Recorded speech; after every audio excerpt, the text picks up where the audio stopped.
If you haven't seen the film Believeland, you should. It's a great film. I have nothing but respect for its writers and director, as well as Cleveland fans and their suffering. Believeland details all the events that have tortured Cleveland sports fans over the years.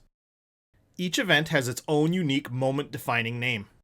My initial reaction watching the film was that Minnesota was just as tortured and had its own versions of each of these events, which were just as heartbreaking, if not more so. For example, the catch refers to Willie Mays' over-the-shoulder catch in Game 1 of the 1954 World Series between the Giants and Indians. Minnesota's catch? Ours was a Hail Mary and came with a push-off. The drive refers to John Elway and the Broncos marching down the field in the last 5 minutes to tie the 1986 AFC Championship game. Our drives, there were 2 of them, were in Arizona. The Cardinals were down 11 points with 7 minutes left and scored twice, including an onside kick and a last-second 4th and 25 touchdown pass to seal it. I can still hear Paul Allen screaming no in my head. The fumble refers to Ernest Byner dropping the ball at the goal line in the 1987 AFC Championship game. But on that very same day that Byner fumbled that ball, the Vikings' Darren Nelson dropped what would have been a game-tying catch at the goal line on the last play of the NFC Championship. The trade? It's not shown in the film, but I think it refers to Rocky Colavito. Unless you're talking about the Red Sox trading Babe Ruth, I'm not sure you can argue about bad trades with a Vikings fan. The move refers to Art Modell taking the Browns to Baltimore. But 3 years before that happened, Norm Green moved our North Stars to Dallas. Initially, I tried comparing the number of championships between Cleveland and Minnesota. But that just didn't seem to truly convey the disappointment that Minnesotans have lived through, and it made me wonder if championships are even the best measure. This film is a rebuttal to the Believeland film, presenting the case to prove just how tortured Minnesota sports fans truly are. It's also my attempt to laugh at our misfortune rather than cry.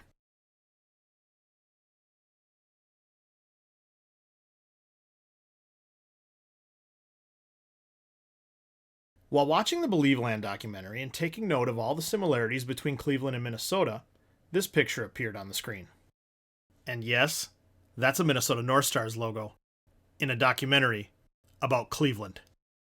The men in the photo are George and Gordon Gund, who were brothers. They were businessmen who were born in Cleveland and owned a few different sports franchises. But they're probably most famous for owning the Cleveland Cavaliers, who they bought in 1983, saving the team from the previous owner, the infamous Ted Stepien, who was threatening to move to Toronto. When the Gunds bought the team, the roster was so bare that they had to start with nothing because Stepien had traded away multiple years of the team's first-round draft picks. Sound familiar? The NBA eventually instituted a rule limiting how many first-round picks you could trade. But to Cleveland, the Gunds were considered heroes, so much so that the basketball arena was named after them at one point. But before all that, they owned hockey teams. In the 70s, the Gunds were minority owners of the California Golden Seals, who played in the Bay Area.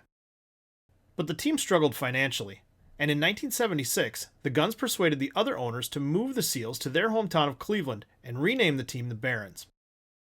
The Barons played in Cleveland for 2 years, but attendance and finances were actually worse in Cleveland than they were in California. In an attempt to save the team, they offered to merge the Barons with the North Stars in 1978, who were also struggling financially. As a part of that deal, the Gunds became majority owners of the North Stars. They owned the Stars from 1978 to 1990, and in 1990, they threatened to move the North Stars to San Jose. So just to be clear, Cleveland's hero owners who saved the Cavaliers from being moved to Toronto tried to take our North Stars away. At face value, it's easy to see it that way, but that's not quite the whole story. In the Bob Showers book about the history of the North Stars, Lou Nanne said that the Gunds were the best pro sports owners that the Twin Cities ever had. Lou Nanne is a Minnesota sports legend. He played hockey for the Gophers as well as the North Stars. He was also a coach, GM, and president at different points in his career. Nobody knows more about Minnesota hockey, so why would he say the Gunds were such great owners when they tried to take the North Stars away?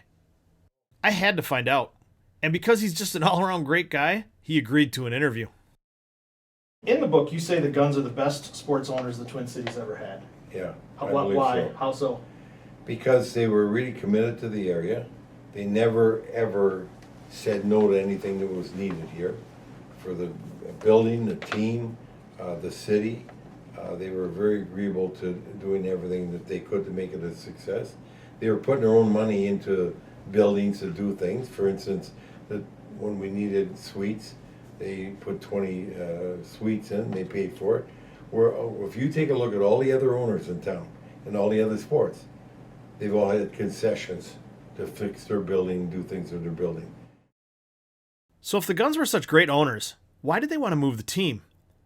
First, there was a land deal that went bad. You know, the land right next to Met Center that eventually turned into the Mall of America. The Guns, made an offer to buy the thing. They really felt they had the deal sold and bought. And then they were going to, one of their brothers is Graham Gunn, and he's an architect, and he'd already come up with plans for a shopping center and the whole works there. And at the last minute, even though it wasn't a signed deal, but it was an agreed to deal, and somehow people had control that, and I don't want to give names and stuff like that, but they pulled the plug on it and sold it to, I think it was Art Petrie from Mankato, who then eventually sold it to Garmasians. Do you think that would have saved the team if they had gotten that? Probably would have, because the Guns might have, put more money into the building themselves rather than looking to move. At the time this all started, the North Stars didn't own Met Center. They were tenants and had to pay rent. Met Center was 20 years old and needed some upgrades for the North Stars to be able to make enough money and keep the team afloat. The Gunn brothers asked many times for improvements to be made at the Met Center and were told no at every turn. And the only way to get more revenue and generate a lot more revenue is have suites. So we had already added 20, and we were very successful with them. But the Guns paid for that themselves. Now we figured we'd like to add about another 46, 47 suites along the sides. And the Guns, as I said, went to the Sports and Facilities Commission, wanted a $15 million commitment from them to fix the building and do other things. And they would sign a 20-year lease. Well, they wouldn't give us any money. So the Guns were not going to stay around in that building knowing what was coming, where the sport was heading, and without having the ability to generate the revenues needed to succeed. But the Guns could get a better deal in San Jose, including the arena. San Jose at that time was willing to build a building, give it to the Guns, and have the team move there. But thanks to Lou Nanne's maneuvering with league officials, he was able to negotiate a deal where the Guns would get an expansion franchise in San Jose, and Minnesota could keep the North Stars if another buyer could be found. The Stars were then sold to Howard Baldwin and Morris Bellsberg. But part of that deal was that the Guns were able to take half of the North Stars roster in what was called a dispersal draft. And with the team still not doing well financially, the North Stars were sold to Norm Green a month later. And we all know the rest of the story, right? Norm moved the team to Dallas, and we all hate him for it. Norm, you suck. Norm, he sucks. Yeah, ditto what they said. Norm sucks. Norm sucks. Norm sucks. Norm Green sucks. Norm, you suck. Norm Green sucks. Norm Green, you suck. Norm sucks. Hey, Norm, all I gotta say, you suck. Though it's been said many times, many ways. Norm sucks.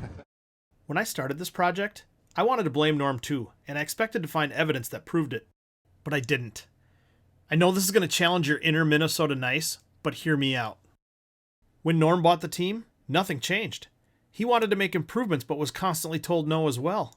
He was even willing to make a long-term commitment to Minnesota if the commission would agree to let him make improvements with his own money and not interfere. He was losing a ton of money. And he put in $7 million in the building to upgrade the building when the Sports and Facilities Commission wouldn't. He did all the seats and all of it, and different things in the building had to be done. So he committed a lot of money.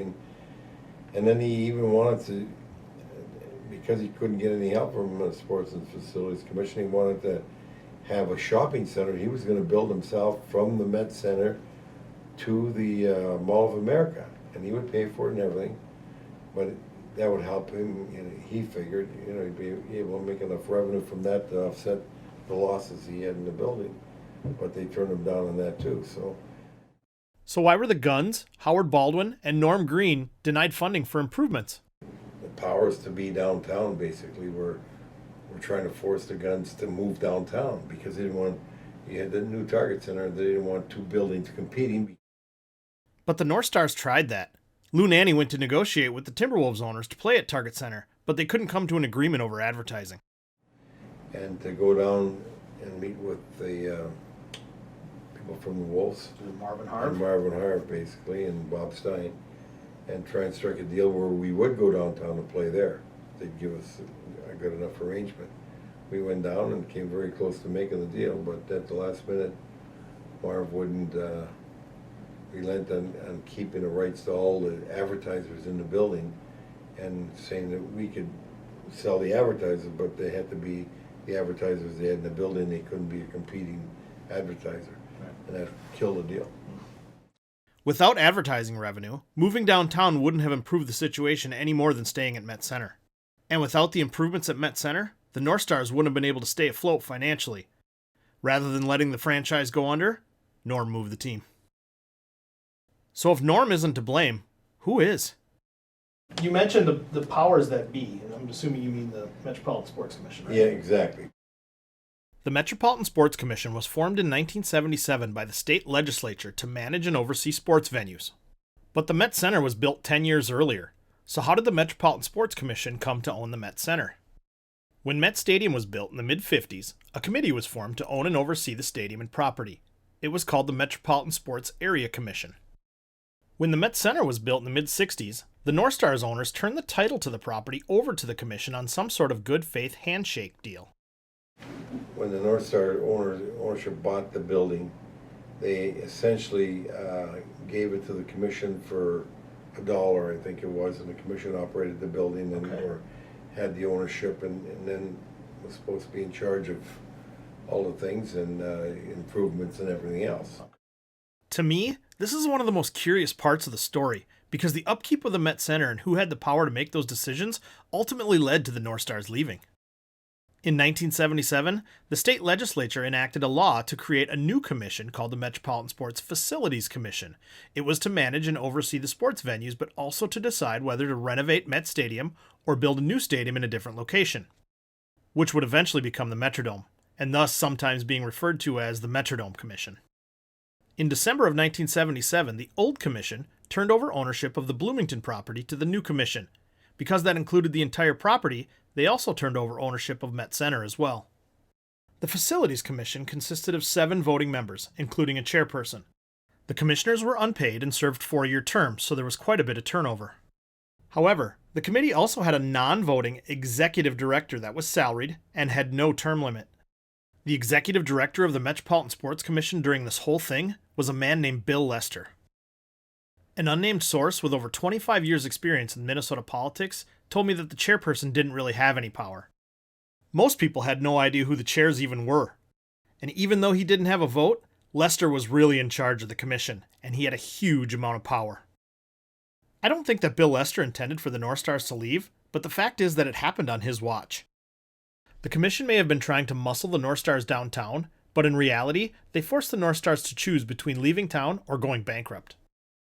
And I'm definitely not trying to make Norm Green out to be some sort of hero. He isn't. I've been told he wasn't the nicest person. He was difficult to work with and very stubborn. There was even a sexual harassment lawsuit that was settled out of court.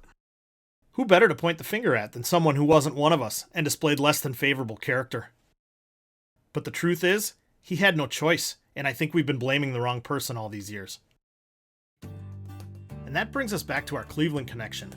Just like Art Modell will always be hated in Cleveland for moving the Browns, whether he was justified or not, Norm Green will always be hated here. Knowing how it felt to lose the North Stars, I can understand how Browns fans felt.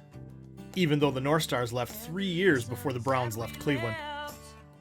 Minnesota is considered the state of hockey. It may not be as popular as the NFL, but hockey may be more popular here than anywhere else in the country. It's a Minnesota thing. Besides, Cleveland got to keep the Browns' name and eventually got them back. The NHL came back to Minnesota in 2000 as the Wild. And guess where they play? Downtown. Downtown St. Paul, not Minneapolis. And that new hockey arena cost $130 million. That's a whole lot more than the North Stars were asking to upgrade Met Center. It's great to have hockey back, but when the North Stars left, They took a part of me with, and it's never felt the same.